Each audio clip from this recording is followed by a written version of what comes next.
Dari lubuk hatiku, ku mau berkata,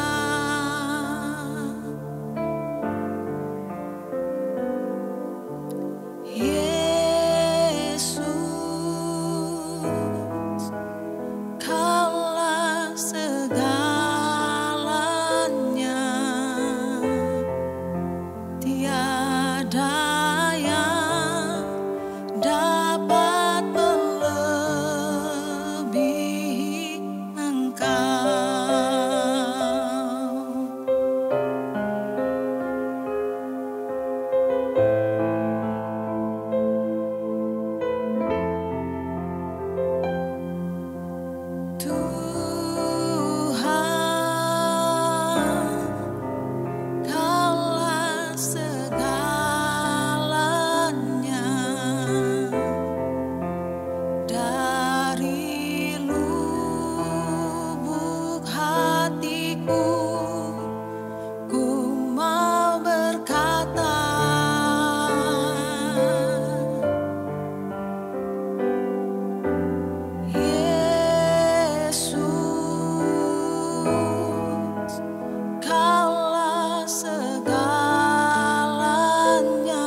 di bait kudusnya.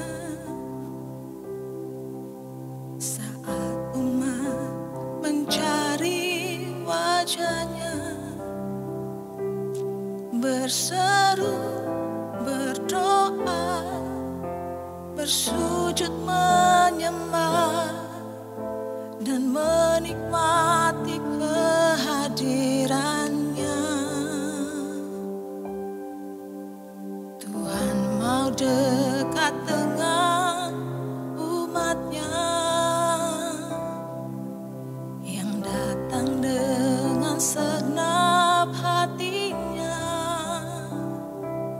berseru, berdoa, bersujud menyembah, dan menikmati kehadirannya.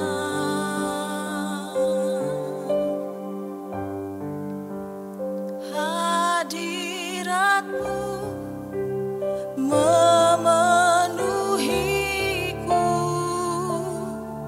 hadirat kudusmu penuhi baitmu, dan ku tersungkur menyembahmu. Yang ku nampak hanya kemuliaan-Mu.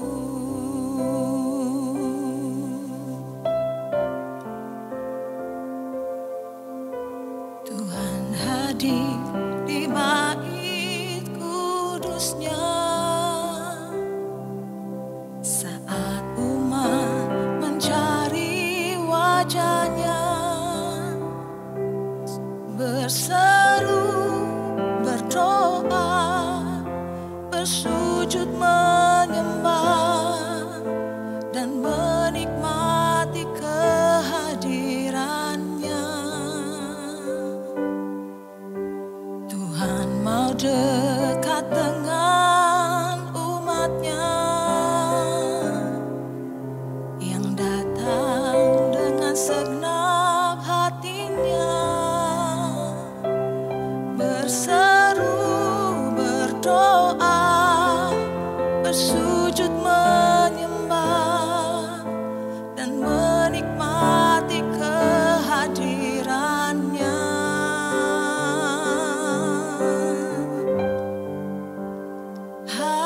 Hadiratmu memenuhiku,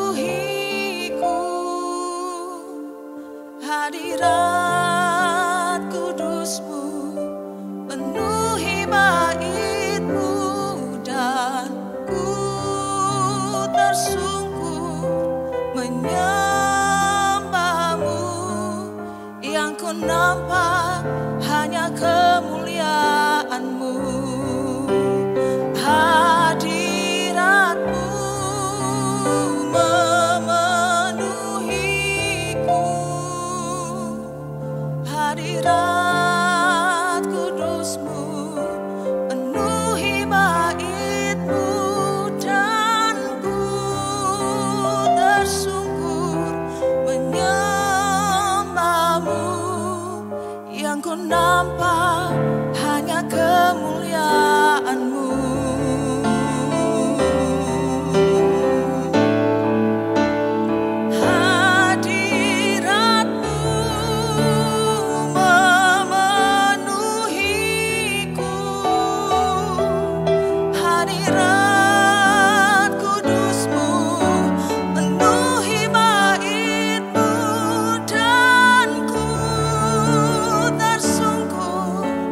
Menyembah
salam sehat untuk kita semua.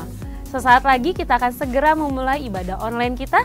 Mari, terus kita bangun mesbah Tuhan bersama keluarga di rumah-rumah. Sebelum itu saya akan sampaikan pengumuman untuk sepekan. Ibadah anak-anak diadakan setiap hari Minggu dan dapat diakses pada channel YouTube @kidsgbi Kamboja mulai pukul 6 pagi. Untuk JC atau remaja diadakan setiap hari Minggu pukul 12 dengan Google Meet. Dan informasi pelayanan anak, remaja, dan pemuda dapat menghubungi nomor telepon pada link yang ada di kolom deskripsi di bawah. GBI Kamboja tetap setia melayani jemaat berikut pelayanan-pelayanan GBI Kamboja, pelayanan konseling, pelayanan doa, pelayanan pernikahan, pelayanan baptisan dan KKJ, serta pelayanan kedukaan. Untuk nomor telepon pelayanan di atas dapat Anda akses di link deskripsi di bawah ini. Klinik Rumah Kesembuhan tetap melayani di hari Senin sampai dengan hari Sabtu dengan jam praktek selama pandemik ini jam 8 sampai dengan jam 12 siang. Klinik Rumah Kesembuhan juga melayani pasien dengan BPJS. Pastikan Anda tergabung di dalam KUL, Community of Love, komunitas yang akan membuat kita terus terhubung, saling menguatkan dan bertumbuh di dalam kasih Tuhan.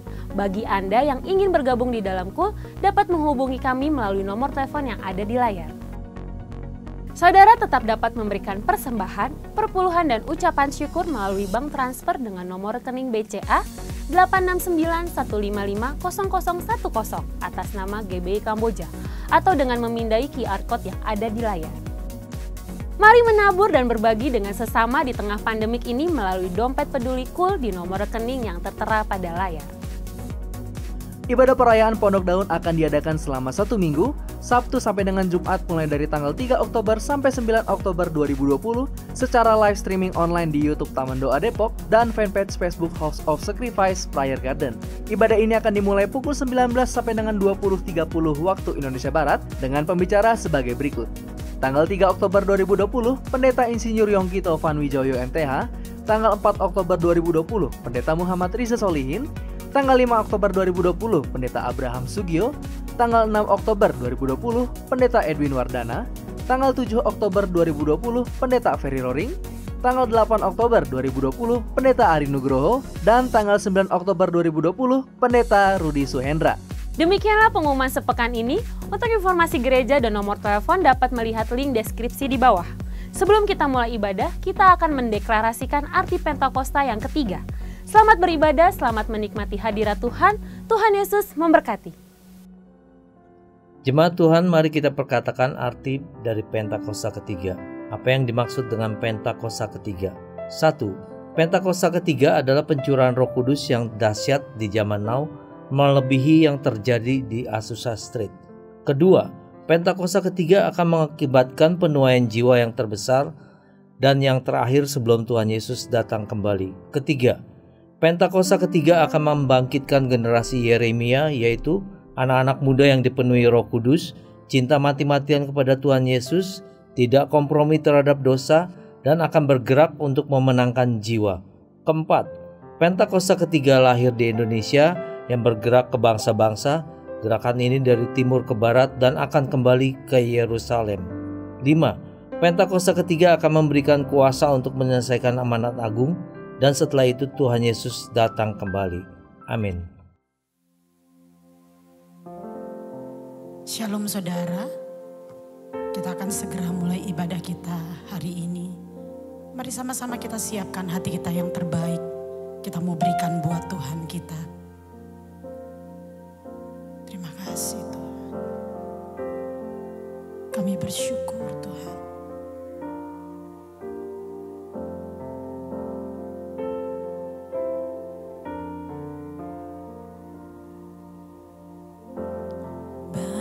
Yang kau perbuat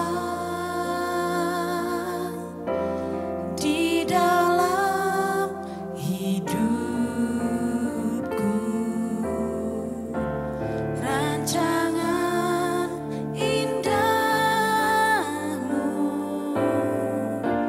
terjadi di hidupku, Bapa yang mengerti segala yang ku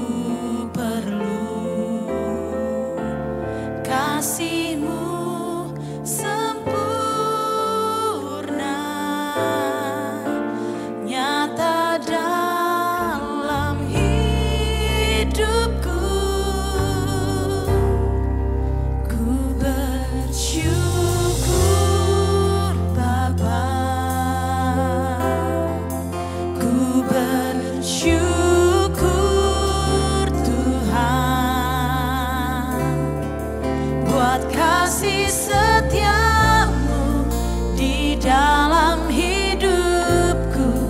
Ku bersyukur,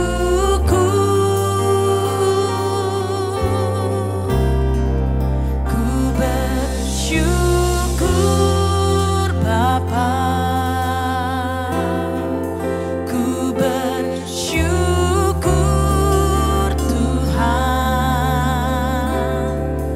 buat kasih setiamu di dalam hidupku. Ku bersyukur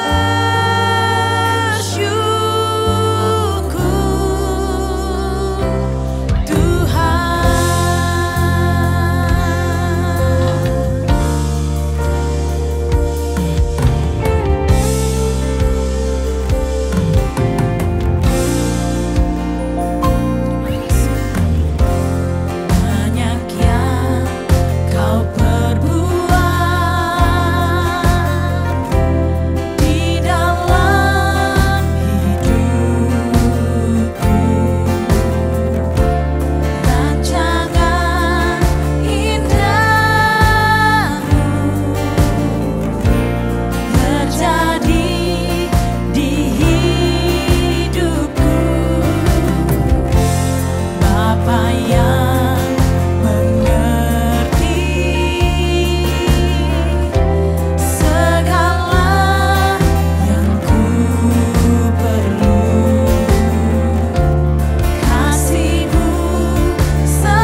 kasih setiamu di dalam hidupku, ku bersyukur.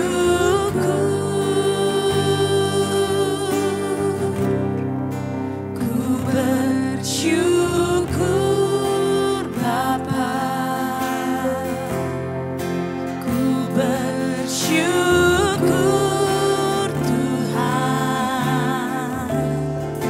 buat kasih setiamu di dalam hidupku. Ku bersyukur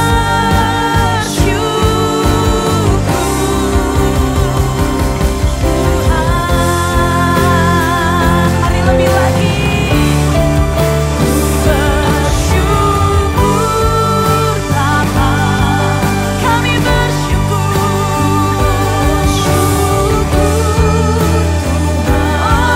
Tuhan, buat kasih setiamu di dalam hidupku, ku bersyukur. Ya Tuhan, ku bersyukur Bapa, ku bersyukur Tuhan buat kasih setiamu di dalam hidupku. Ku bersyukur Tuhan,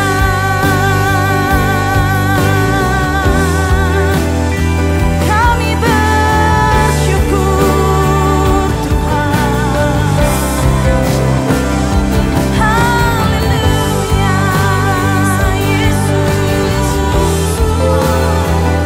Kami bersyukur, Engkau baik Tuhan.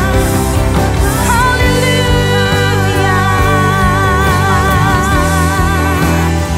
Terima kasih Tuhan, Engkau baik Yesus.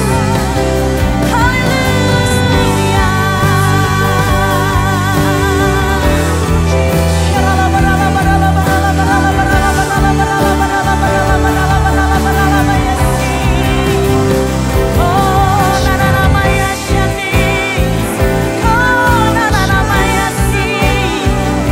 Haleluya, Kau ajaib Tuhan. Oh ya Maya sih. Haleluya. Haleluya. Ku bersyukur Bapa, ku bersyukur Tuhan buat kasih setiamu, buat kasih setiamu di dalam hidupku, ku bersyukur.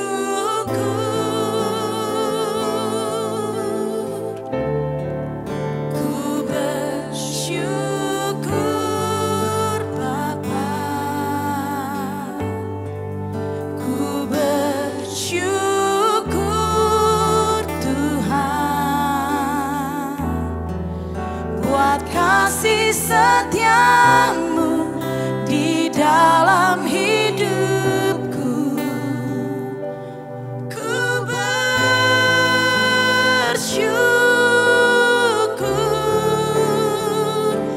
Tuhan, kami bersyukur. Ku bersyukur Bapa, ku bersyukur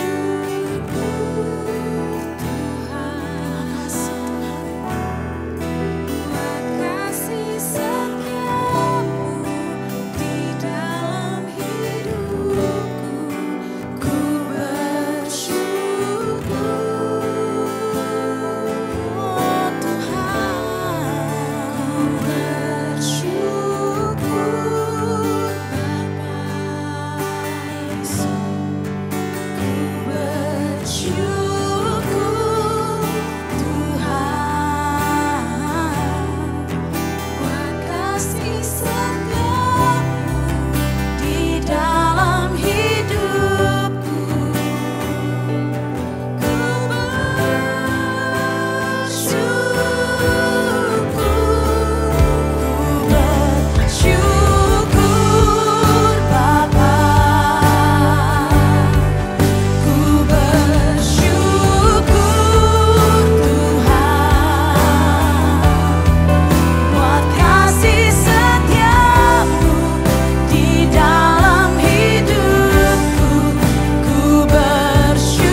bersyukur Tuhan, Engkau ajaib Tuhan.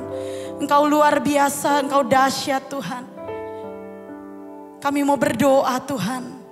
Hari ini Tuhan bagi bangsa dan negara kami Tuhan. Kami bersyukur Tuhan buat apa yang terjadi atas negeri kami. Kami percaya semua ada dalam kendali-Mu Tuhan. Kami percaya Indonesia disembuhkan, dipulihkan Tuhan dari COVID-19. Ekonomi negeri kami dipulihkan Tuhan di dalam nama Yesus. Tuhan ajaib, Tuhan luar biasa. Kami berdoa Tuhan untuk para pemimpin kami Tuhan. Gembala pembina kami Tuhan beserta keempat wakilnya. Juga gembala rayon kami beserta kedua wakilnya. Tuhan Engkau ada bersama mereka, Engkau pegang tangan mereka. Engkau senantiasa Tuhan menopang kehidupan mereka Tuhan. Kami percaya Tuhan pengurapan yang daripadamu terus turun atas hamba-hambamu ini Tuhan. Terima kasih Bapa. Kami juga berdoa Tuhan. Buat kota di mana kami berada Tuhan, kota Depok Tuhan. Kami berdoa, kami percaya Tuhan. Pemulihan juga terjadi Tuhan atas kota kami Tuhan. Engkau memberkati Tuhan kota ini Tuhan. Tanahnya, airnya, udaranya Tuhan. Seluruh penduduknya Tuhan. Menjadi orang-orang benar di dalam nama Yesus. Kami percaya Tuhan. Engkau Allah yang dahsyat. Engkau Allah yang berkuasa Tuhan. Kami bersyukur Tuhan buat keajaiban-Mu yang Kau nyatakan Tuhan. Terima kasih Tuhan. Terima kasih Yesus. Kami serahkan ibadah kami hari ini ke dalam tangan-Mu Tuhan.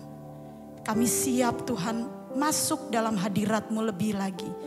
Memuji Engkau lebih lagi Tuhan. Bersuka cita di hadirat-Mu. Di dalam nama Tuhan Yesus.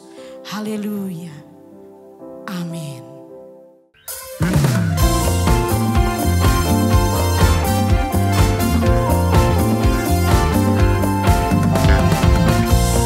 Sebab tidak terukur kasih setia Tuhan dalam hidup kita, saudara. Mari sama-sama katakan. Tiada terukur besar kasih setiamu Tuhan. Panjang dan lebarnya melebihi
Shalom Bapak Ibu Saudara, selamat hari Minggu. Kiranya Tuhan terus memimpin, menuntun, dan membimbing hidup kita. Akhir-akhir ini banyak pembicaraan mengenai nabi palsu. Beberapa orang beranggapan apabila hamba Tuhan atau pendeta berdoa dan bernubuat, lalu apa yang dia katakan belum terjadi, maka hamba Tuhan atau pendeta tersebut dianggap sebagai nabi palsu. Hal ini pernah menjadi perbincangan di awal pandemi bahkan sampai hari ini. Itulah sebabnya edisi Voice of Pentecost kali ini akan membahas mengenai kenabian yang sejati. Untuk meluruskan pandangan-pandangan dan pembahasan mengenai nabi palsu dan hukuman mati bagi nabi palsu. Di dalam Ulangan 18 ayat 20-22 dikatakan, seorang nabi palsu layak mendapatkan hukuman mati karena dua alasan.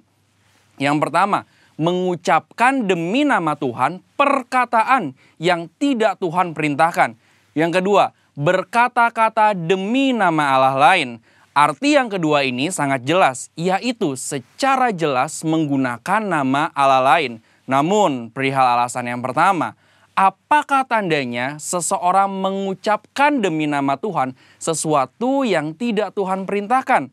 Bagaimanakah mengukur perkataan tersebut terjadi atau tidak? Tentu jawabannya adalah menunggu.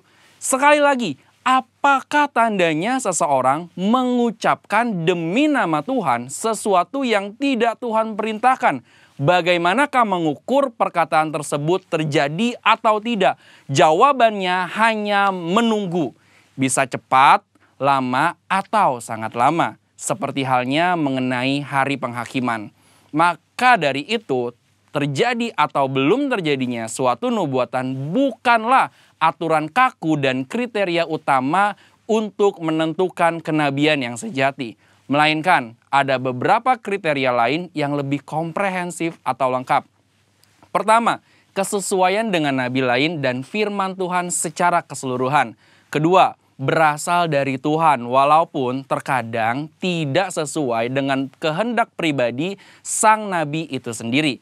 Ketiga, membawa umat ke dalam rencana Allah. Keempat, tidak mencuri kemuliaan Tuhan. Kelima, karakter nabi yang sesuai dengan karakter Allah. Kriteria ini lebih tepat untuk melihat kenabian yang sejati. Lalu pertanyaan berikutnya, bagaimana dengan hukuman mati bagi nabi palsu dengan cara melemparinya dengan batu? Rasanya hal ini sudah tidak lagi relevan. Karena ini berarti pezina, penyembah berhala, pelanggaran yang tidak dapat diampuni juga harus dihukum mati dengan dilempari batu. Tercatat ada 36 pelanggaran dalam hukum Taurat yang layak mendapatkan hukuman mati. Secara teologis, bagi orang percaya, hukum Taurat yang bersifat hukum sipil dan seremonial sudah digenapi. Karena apa? Karena sudah digenapi oleh Tuhan Yesus. Masih ingat bagaimana Tuhan Yesus tidak menghukum seorang pezina? Hukum Taurat salah satunya kini digunakan sebagai panduan moral hidup orang percaya. Kita tidak lagi hidup di bawah hukum Taurat, melainkan hukum Kristus. Seperti yang Paulus katakan dalam 1 Korintus 9 ayat 21, bahwa kini ia hidup di bawah hukum Kristus. Kenabian yang sejati ini penting bagi kehidupan orang percaya zaman now. Dari Ulangan 18 ayat 9 sampai 22, kita dapat menarik dua pelajaran, yaitu Tuhan masih berbicara kepada kita sampai sekarang ini. Dan suara kenabian adalah karunia Allah untuk meneguhkan umatnya, sekaligus melambangkan kerinduan Allah untuk tetap dapat berkomunikasi dengan kita. Dan kita sangat bersyukur dua hal ini terjadi di gereja kita. Tuhan Yesus memberkati.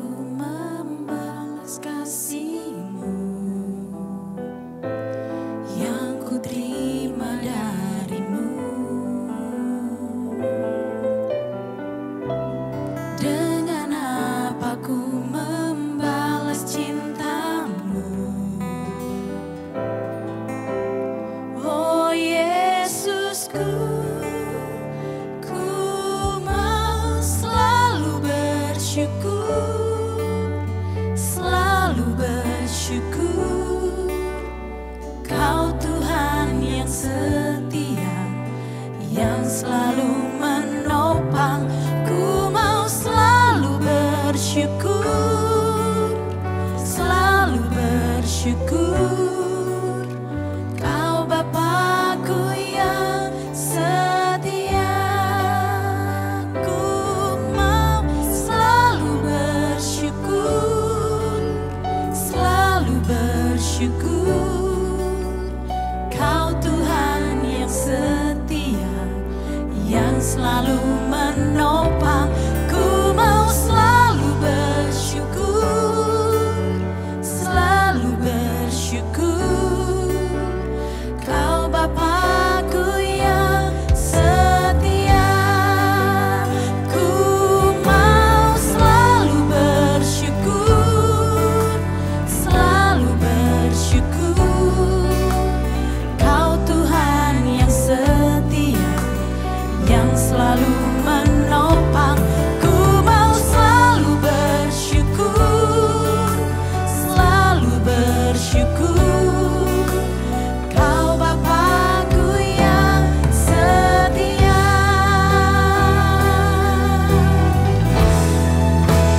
Ku mau selalu bersyukur, selalu bersyukur. Kau Tuhan yang setia, yang selalu menopang. Ku mau selalu bersyukur, selalu bersyukur. Kau Bapakku yang setia. Ku mau selalu bersyukur, selalu bersyukur. Kau Tuhan yang setia, yang selalu menopang. Ku mau selalu bersyukur, selalu bersyukur. Kau Bapakku yang setia. Kau Bapakku yang setia. Kau Bapakku yang setia.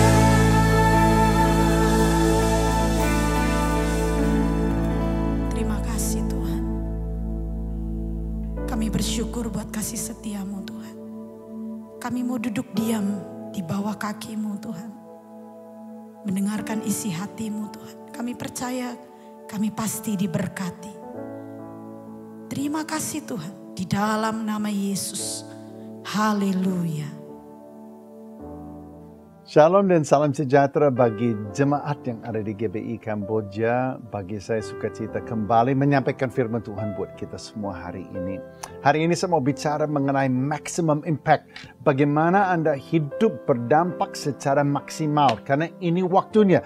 Tidak ada waktu yang lebih baik daripada sekarang untuk kita lakukan sesuatu yang luar biasa. Firman Tuhan mengatakan apa yang belum pernah dilihat oleh mata, belum pernah didengar oleh telinga, belum pernah timbul dalam hati manusia, semuanya itu disediakan Allah bagi orang-orang yang mengasihi Dia.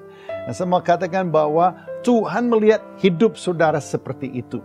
Dia melihat hidup saudara sebagai potensi ilahi yang luar biasa di tengah-tengah generasi saudara, di tengah-tengah kota saudara, di tengah-tengah bangsa saudara. Anda adalah potensi yang dahsyat. Bila Anda menyadari potensinya, bila Anda bangkit dan mulai berjalan di dalamnya, maka sungguh tidak akan bisa diukur lagi apa yang Tuhan lakukan melalui kehidupan saudara. Baik itu Anda sadar atau tidak sadar. Tapi saya mau beritahu bahwa orang yang betul-betul all out for Jesus dengan segenap hati mengikut Kristus, mengizinkan hidupnya dipakai menjadi saluran ilahi, dia yang akan mengubah sejarah. Dia akan menjadi nation shaker, dia akan menjadi culture changer dan history maker. Jadi hari ini kita mau bicara mengenai maximum impact. Coba Anda lihat kiri kanan, mungkin ada istri atau ada suami atau anak-anak, atau mungkin Anda dalam small group dan Anda katakan kepada seseorang, maximum impact The time is now. Waktunya ialah sekarang. Kalau Anda sendirian, katakan kepada dirimu sendiri, maximum impact. The time is now. Amen. Nah, sebelum kita masuk lebih jauh dalam firman Tuhan, mari kita berdoa kembali. Kita berdoa bersama. Bapa di surga, terima kasih. Kami percaya bahwa Roh Kudus turut hadir, bahwa Roh Kudus turut bekerja, bahwa firman Tuhan disampaikan itu menjadi palu surga, bahwa apa yang ada di hatimu itu yang kami dengar. Taruh saringan ilahi di mulut hamba-Mu. Biarlah apa yang dari hati-Mu saja yang sampai kepada kami. Dan Tuhan, biar hati kami turut diubahkan. Biar kami mendapatkan pikiran Kristus, download ilahi. Kami dapat betul-betul mengunduh hal-hal yang besar dan ajaib dan mulia dari surga ke dalam kehidupan kami dan rumah tangga kami. Kami serahkan waktu ini dengan ucapan syukur kami, dan di dalam nama Tuhan Yesus Kristus kami berdoa. Haleluya. Amin. Amin. So, saya mau ajak saudara buka firman Tuhan kepada kitab Efesus pasal 5. Dan ini akan menjadi basicnya buat kita hari ini. Firman Tuhan yang melandasi semua poin. Ada 3 saja poinnya, jangan takut. Ibadah online harus singkat, padat, cepat, to the point gitu ya. Efesus pasal 5 ayat 15 sampai 17 berbunyi seperti ini. Karena itu perhatikanlah dengan seksama bagaimana kamu hidup. Apakah Anda sedang perhatikan dengan seksama bagaimana Anda hidup? Giving full attention, siaga satu, betul-betul fokus dan perhatikan bagaimana Anda sedang mengolah kehidupan saudara. Kenapa? Dikatakan di sini, janganlah seperti orang bebal, tetapi seperti orang arif, dan pergunakanlah waktu yang ada. Berarti saudara, orang Kristen bisa arif, bisa juga bebal. Nah, Anda masuk di golongan yang mana? Anda kaum arif atau kaum bebal? Bunyinya lebih enak arif ya daripada bebal. Kata bebal itu aja itu nggak enak dengarnya. Ya, tetapi bisa saja kita anak Tuhan hidupnya bebal. Artinya apa? Menolak didikan, nggak mau terima masukan, masuk kanan keluar kiri, masuk ibadah iya tahu, keluar lagi kita nggak berubah sama sekali, itu bebal. Firman Tuhan mengatakan, nah, jangan. Kamu harus seperti orang arif. Dan orang arif apa? Dia pergunakanlah waktu yang ada. Orang bebal tidak, saudara. Orang bebal wasting time. Buang-buang waktu. Seakan-akan waktu dia punya sebanyak-banyaknya. Right? Dan dia buang itu semua. Sementara orang arif, betul-betul dia tahu bahwa waktu itu berharga. Lalu kemudian di sini dikatakan sebab, kenapa? Sebab hari-hari ini adalah jahat. Orang bebal, saudara, lihat hari jahat dan dia sambil menguap, dia mengatakan, ya begitulah dunia ini, apa boleh buat? Ya begitulah saya, hidup begini, hidup begitu. Seakan-akan hidupnya bergantung kepada nasib. Dan dia terima aja whatever lah. Yang penting gue punya nasi hari ini, gue punya duit hari ini. Yang penting gue happy hari ini. Itulah kehidupan orang bebal. Tetapi di sini firman Tuhan mengatakan, no, hari-hari ini jahat. Orang arif karena dia lihat end times, akhir zaman.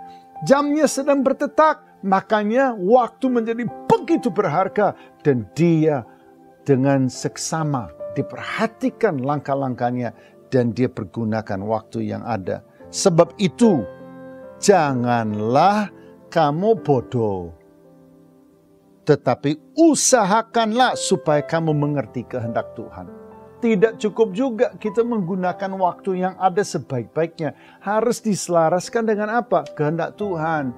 Makanya semua katakan pertama hari ini kepada Anda. Tahukah saudara bahwa Tuhan punya rencana yang mulia untuk hidup saudara? bahwa di pikiran saudara ada rancangan yang mulia untuk hidupmu. Dia ciptakan Anda untuk sebuah tujuan ilahi.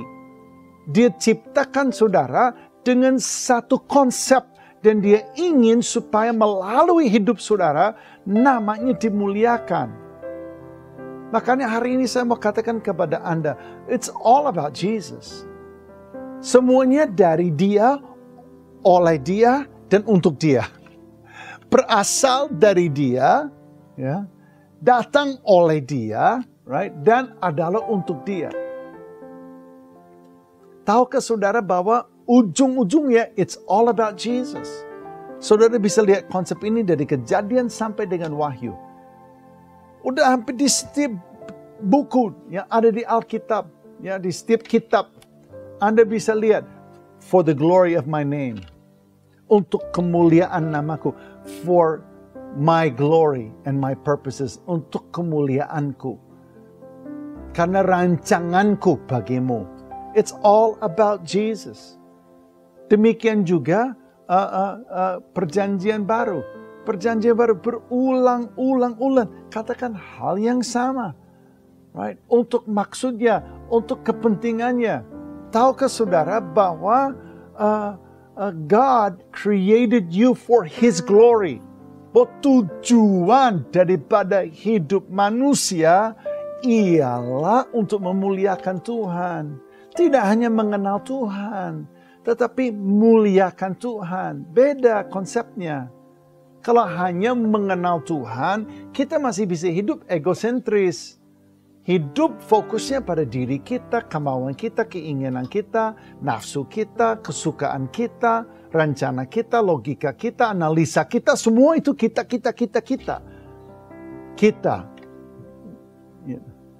I am at the center of it all. Ada lagunya. I am at the center of it all. From beginning to the end. It's all about me. It's all about me, Jesus. No. That's not what the Bible says. Firman Tuhan mengatakan sebaliknya. Jesus at the center of it all. Tahukah saudara bahwa Dia adalah yang terutama? Dari Dia, hidupmu, nafasmu pun Anda pinjam. Anda terima hidup dari Dia. Oleh Dia, oleh kuasanya. Dan juga untuk kemuliaan namanya. Jesus. Yesus. Dialah. Segalanya adalah tentang Dia. Makanya saudara, orang yang mengerti itu hidupnya pasti beda. Cara hidupnya beda. Cara pertimbangan dia beda.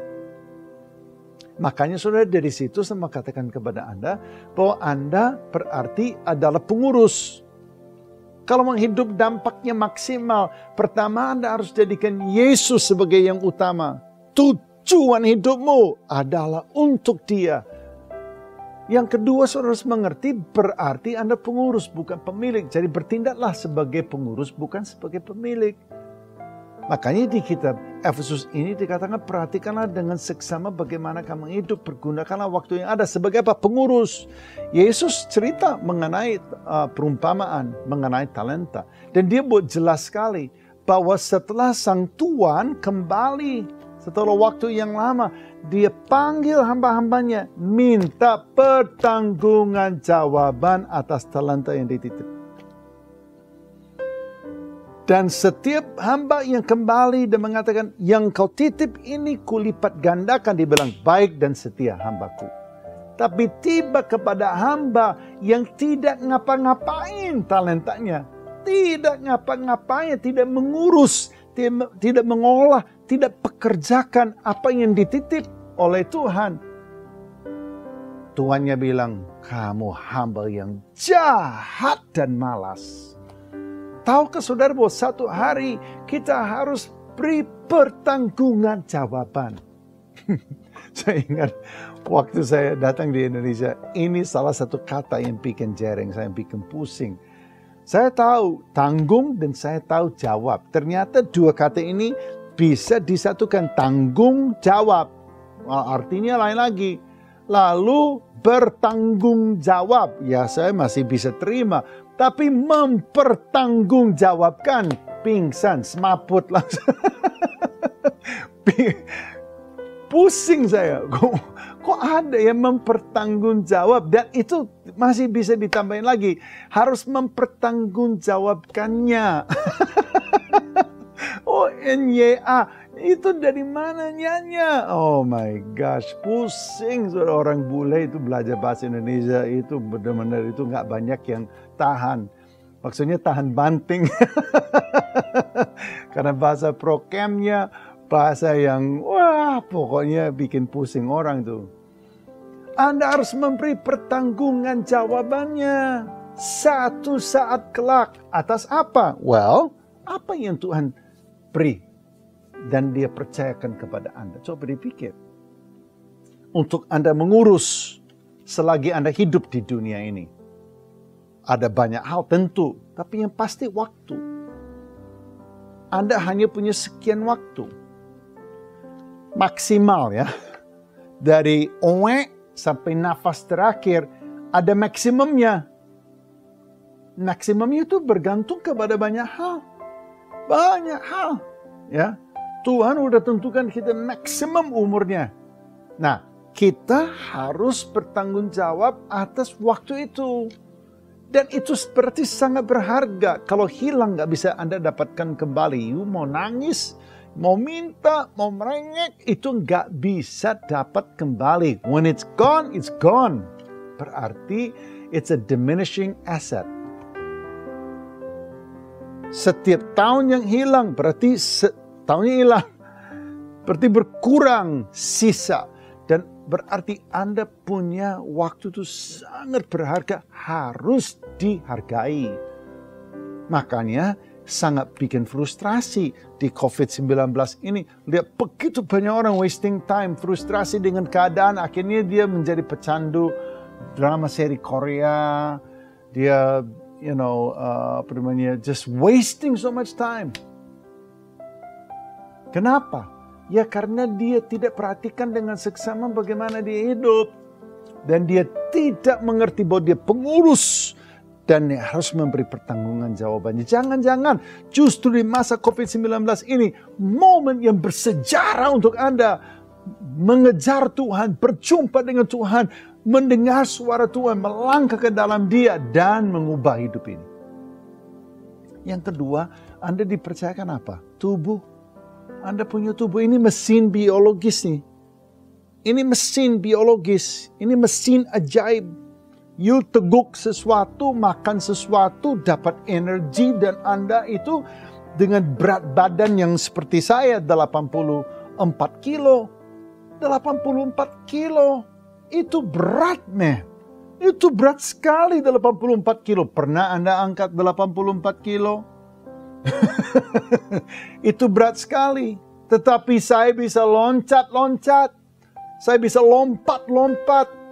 Saya bisa buat, dari apa? Dari saya makan telur. Saya makan telur 3, roti 2. Dan saya dapat energi. Untuk saya lompat-lompat dan saya kerja dari pagi sampai sore. Saya naik sepeda 70 km, 80 km. Kemarin saya dari Cirebon ke Cikarang 220 km satu hari. Dari mana? Ya dari makan-makanlah. Kan hebat Anda punya mesin biologis ini. Satu-satunya Anda dipercayakan. Anda ngapain ini mesin biologis ini? Makanya kalau Anda merasa Anda yang punya, Anda bisa salah gunakan. Anda bisa buat apa aja terserah. Tetapi kalau Anda adalah pengurus, ini punya orang, Anda harus mengurus sebaik-baiknya. Dan tubuhmu adalah milik Kristus. Anda harus mengurus dengan benar. Harus dikasih, makanya bahasa Indonesia keren, olahraga. Anda harus olahraga ini. Banyak sekali orang Kristen tidak pernah olahraga. Nah, No. Dia sibuk dengan banyak hal dan dia berdoa. Setiap kali dia sakit, dia berdoa, Tuhan sembuhkan saya. Nggak ada salahnya kita minta Tuhan sembuhkan kita. Tapi seringkali saudara, karena kita tidak mengurus raga, tidak mengolah raga ini, kita jatuh sakit. Banyak sekali orang itu umurnya dikurangin. 5 tahun, 10 tahun, 20 tahun, 30 tahun, 40 tahun. Dikurangin umurnya karena apa? Dia tidak olahraga. I don't mean exercise, I mean mengurus tubuhnya. Kita makan, kita masukin di dalam tubuh ini makanan-makanan yang astaga naga. Fast food and siap saji and apa aja yang murah, padahal kita yang berkualitas, yang ada nilainya, yang ada sayurnya, yang ada hijaunya, yang ada yang baik, itu cuma sedikit lebih mahal atau sedikit lebih repot. Kadang-kadang nggak lebih mahal, lebih repot. Tetapi begitu penting untuk mengelola raga ini. Banyak orang itu nggak tidur. Dia tidak mengurus tubuhnya dengan baik. Kenapa? Dia jadi kelawar. Bangga lagi. Kalau gua mah kelelawar. Gua kalau belum jam 1 gua nggak bisa tidur dari dulu. Gua kalau itu nggak bisa. Bukannya nggak bisa. Anda punya kebiasaan buruk yang harus diganti, yang harus dirubah. Tuhan menciptakan manusia untuk tidur malam. Tetapi kita sudah biasa, kita sudah melatih tubuh kita untuk apa? Untuk bangun dan jaga sampai jam 12 malam. Makanya kita rubah itu supaya apa? Supaya kita memberkati raga ini dan seterusnya. Apalagi yang Tuhan percayakan sebagai pengurus, talenta, uang, segala buah, karunia roh. Keluarga, pasangan hidup, anak. Tuhan memberi kepercayaan, it's a trust, kepercayaan kepada Anda untuk mengurusnya. Makanya Anda harus menjadi pengurus yang baik. Perhatikanlah dengan seksama bagaimana kamu hidup. Janganlah seperti orang bebal, tapi seperti orang arif. Pergunakanlah waktu yang ada, sebab hari-hari ini jahat. Yang terakhir, saudara, saya mau katakan kepada Anda, jangan sampai musuh mencuri otoritas Anda. Anda adalah yang dipercayakan oleh Tuhan untuk menjadi wakil Kristus di dunia ini.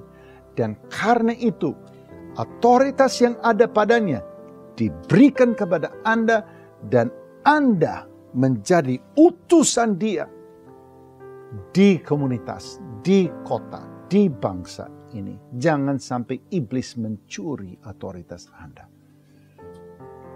You have God's authority already on your life. Orang bilang, ya tapi Pak, saya orangnya biasa saja. Iblis sedang mencuri otoritas Anda. Saya tidak bicara mengenai orang yang gagah dan sombong yang bilang pokoknya gua anak Tuhan, gua anak raja, dan karena itu bagiku tidak ada mustahil. Saya lagi bicara mengenai orang yang berjalan dalam otoritas yang Tuhan berikan. Anda bisa lihat Yesus mengatakan apa? Matius pasal 16 ayat 19. Kepadamu akan kuberikan kunci kerajaan surga. Ayo. Apa yang kau ikat di dunia ini akan terikat di surga. Dan apa yang kau lepaskan di dunia ini akan terlepas di surga. Yesus lagi bicara mengenai otoritas yang luar biasa. Sebagai anak Tuhan, untuk menghadirkan kehendak Allah di muka bumi. Makanya dia bilang, kalau kamu berdoa minta, katakan kerajaanmu datanglah, kehendakmu jadilah di bumi ini, di keluargaku, di komunitasku, dalam masa depanku, dalam kota ini, dalam bangsa ini, sama seperti di surga. Ini doaku Tuhan. Kerajaan-Mu di alam roh teropos ke alam lahiriah. Dan Engkau dimuliakan. Kemudian saudara bisa lihat sumber. Saya minta maaf. Sumber daripada otoritas ini. Di Matius pasal ke-28.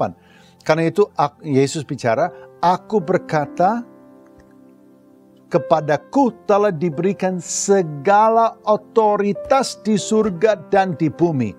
Karena otoritas itu, karena itu kuasa diberikan kepadaku, kata Yesus.